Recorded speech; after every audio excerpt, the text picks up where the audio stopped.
Well, looky there. You're back, and I'm back. And it's time for poetry. I'm going to do this time the Midnight Ride of Paul Revere. It's a bit of a long poem, and it really does need some historical explaining. It's not completely accurate, but after all, it's poetry. It's kind of like, it's Hollywood. That was their version of Hollywood. So, let's get into this, and I'm going to stop a time or two and just comment on a couple of things to interrupt the poem this time. The Midnight Ride of Paul Revere by Henry Wadsworth Longfellow. Listen, my children, and you shall hear of the midnight ride of Paul Revere.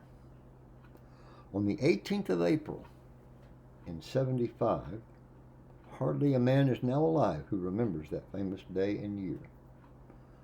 So that's 1775, the American War of Independence.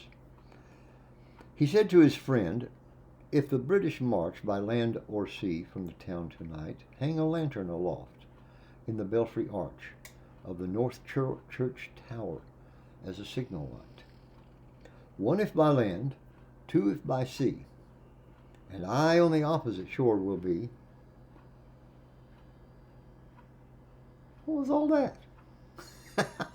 Do I do hand signs and I get balloons? And I interrupt my poem with balloons. If the British if they march by land or by sea to the town tonight, you're going to hang a lantern aloft in the belfry arch on the North Church Tower as a signal light. One if by land, two if by sea, and I on the opposite shore will be.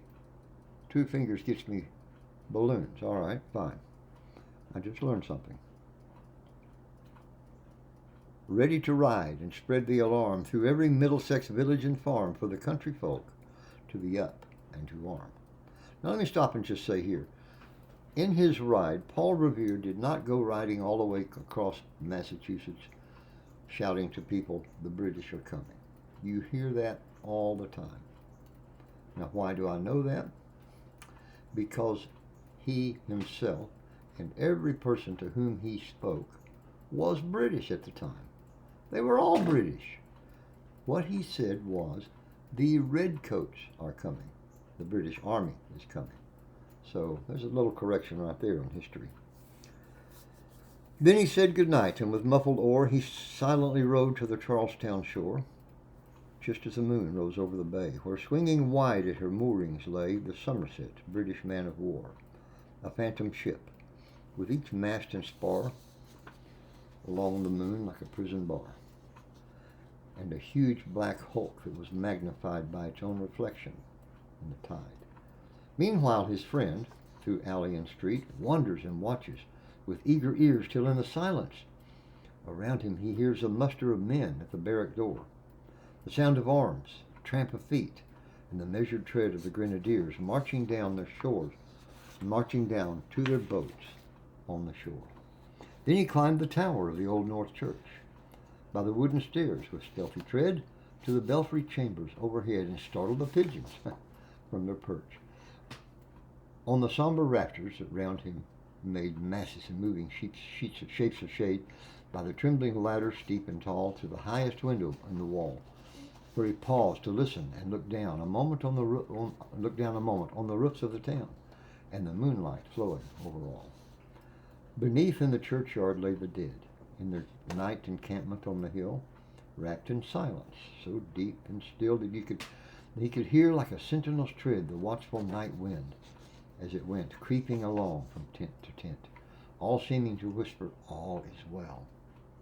A moment only he feels that spell on the place and the hour and the secret dread of the lonely belfry and the dead, for suddenly all his thoughts are bent in a shadowy something far away where the river widens to meet the bay, a line of black that bends and floats on the rising tide like a bridge of boats.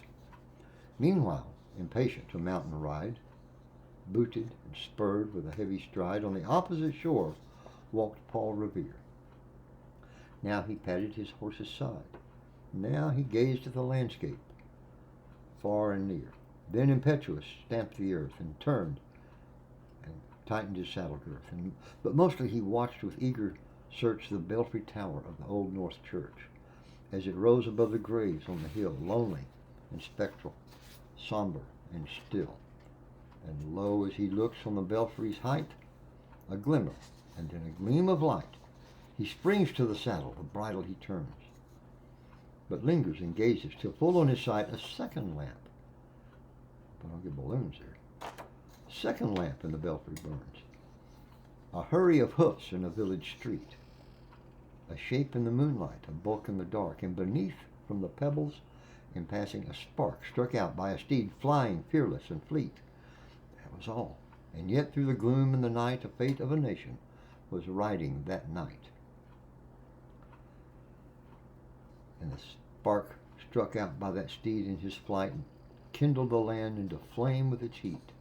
He has left the village and mounted the steep, and beneath him, tranquil and broad and deep, in the mystic meetingless ocean tides, and under the alders its skirted edge, now soft in the sand, now loud on the ledge, he heard the tramp of his steed as he rides. It was 12 by the village clock when he crossed the bridge into Medford town. He heard the crowing of the cock and the barking of the farmer's dog. He felt the damp of the river fog and that rises after the sun goes down. It was 1 by the village clock when he galloped into Lexington. He saw the gilded weathercock swim in the moonlight as he passed, and the meeting house windows, black and bare, gazed at him with a spectral glare, as if they already stood aghast at the bloody work they would soon look upon. It was 2 by the village clock when he came to the bridge in Concord town.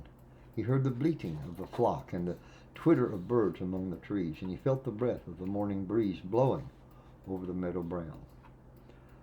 Blowing over the meadow brown, and one was safe and asleep in his bed. Who at the bridge would be the first to fall? Who that day would be lying dead, pierced by a British musket ball? You know the rest. In the books you have read, how the British regulars fired and fled, how the farmers gave them ball for ball from behind each fence and farmyard wall. I should point out that the British actually did get to some of the gunpowder and the firearms that had been laid up by the Patriots at Concord and Lexington, and they did set them afire. Now, it was that fire that was their undoing, because even though they had accomplished their task, or part of it, they also attracted, instead of 50 militiamen, local farmers, over 2,000 by the time the sun came up had gathered, and the British still had to march 18 miles home. Now, they'd already marched all night, so they're tired. Now they have to turn around and march 18 miles back with a bunch of farmers who are not being so polite as to stand in straight lines and wear bright-colored uniforms. They're hiding behind trees and rocks and fences, taking a shot, ducking down, running to another spot. It was a brutal fight. So throughout the night, rode Paul Revere, and so through the night went his cry of alarm. To every Middlesex village and farm, a cry of defiance, not of fear, a voice in the darkness, a knock at the door, and a word that shall echo from forevermore. For born on the night wind of the past, through all of our history to the last, in the hour of darkness and peril and need, the people will waken and listen to hear the hurrying hoofbeats of that steed and the midnight message of Paul Revere. God bless you, and let's hope you will go now and look up the story. Go look for the true story of Paul Revere, because several things happen that are not in this poem. He gets captured by a British patrol at one point, and then he sort of tricks them, and they decide that they're not safe if they continue, and so they take his horse, they cut his saddle girth, they take his horse, leave him afoot for a while. But he's already done his good. So a lot of other things going on there, and there's a very famous story about an old gentleman who named I forgot his name, Samuel Whitmore, I think, who at the age of 78 or 80, we're not sure, defied the British troops as they came back past his house. Went out and shot 3 of them dead before they knocked him senseless, stabbed him 18 times with bayonets, went off and left him, shot him in the face, beat him with a rifle butt. And there's a fascinating story. You gotta look that one up. God bless you. Have a good one. Man, let's see if I can turn this thing off now.